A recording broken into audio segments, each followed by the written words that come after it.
I am the first musical note, the first beat of a... Greetings everybody, StalleyInterview, officially F.A.D.E.D.blogspot.com. Stalley comes from the word stallion. It's a nickname that I got from family and friends. Actually, I used to play basketball, so they kind of said that I was like a stallion on the court, like really a workhorse. And I basically just broke it down to Stalley as for short. I mean, actually, it's pretty parallel. You know, like my basketball work ethic and the music work ethic goes hand in hand. It's really similar because I believe in whatever you put in is what you get out of it. So it's definitely just like you got to practice jump shots, you got to practice, you know, writing rhymes and all the fundamentals of the game. You definitely have to learn the history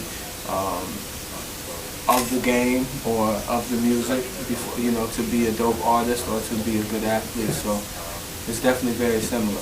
24-hour karate school, that came about just me being in the dojo doing videos with Creative Control, and me and Ski, you know, we was vibing one day and we was both like, yo, we gotta work on some tracks together.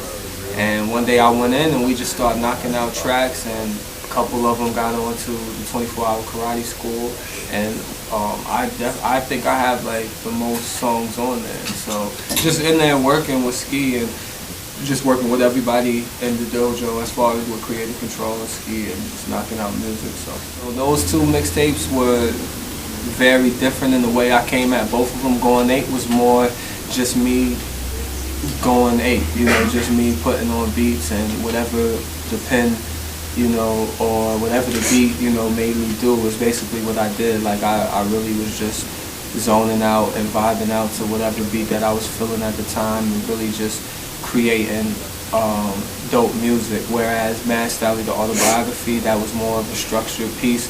I actually did a lot of reworking of the beats, a lot of sampling, a lot of looping of tracks just to get that right sound.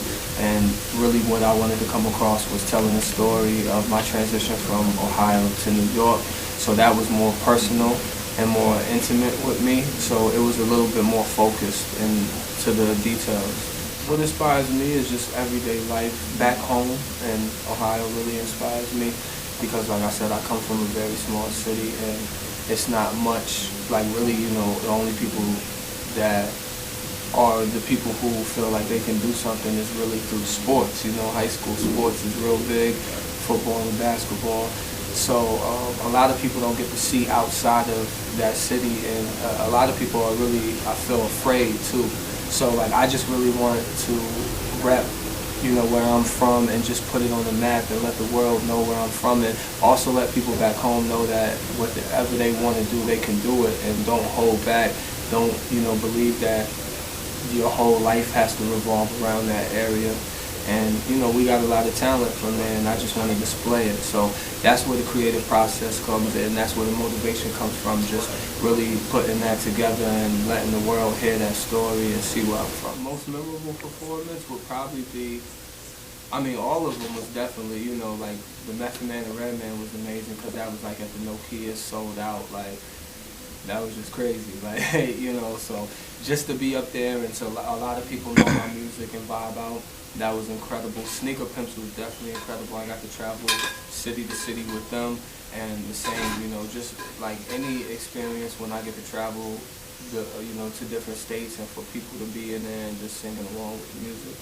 Like that's the biggest and best experience on the road or on tour like you can have, especially for someone like me who's only had 2 projects, and just to be up and coming, to be in front of a large crowd and to open up for great artists like the artists you mentioned, it's just amazing. Right now, it's funny because like I pretty much collaborated with like the artists like Mos Def and J Electronica.